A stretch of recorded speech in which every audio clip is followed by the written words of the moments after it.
My argument is that drug trafficking and specifically drug money acts as an accelerant to agrarian change. So by that, I mean it acts as an intensifier of the accumulation of land. It acts as an accelerant for deforestation as agribusiness cuts further into the forest. That causes a lot of deforestation. So essentially, narco capital, as I call it, greases the wheels of agribusiness and allows for agribusiness expansion because agribusiness and land deals become the way in which narcos launder their money.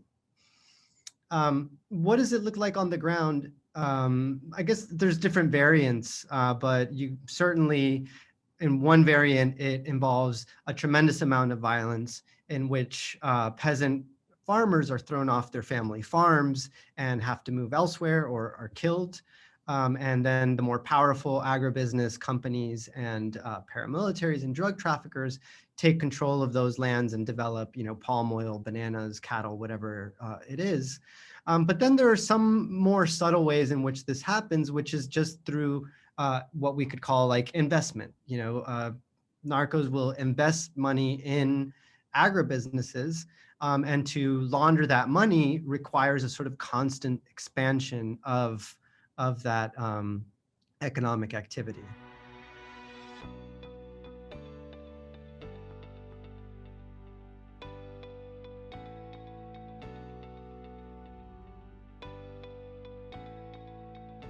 So I consider narco-frontiers a framework, an analytical framework that allows us to compare different agrarian contexts that are being racked by the drug trade. So it allows us, to identify some of the key sort of moving parts of those transformations and what it is that's driving or really important over here versus what is really the main driving factor over here.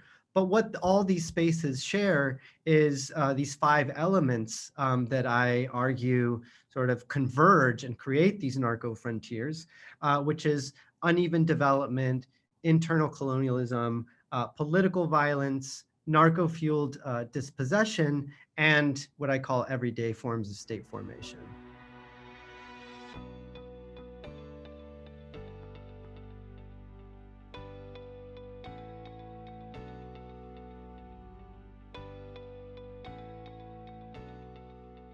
There's an interesting trend in geography, which integrates the humanities more into what is traditionally thought of as a social science, at least human geography, a social science.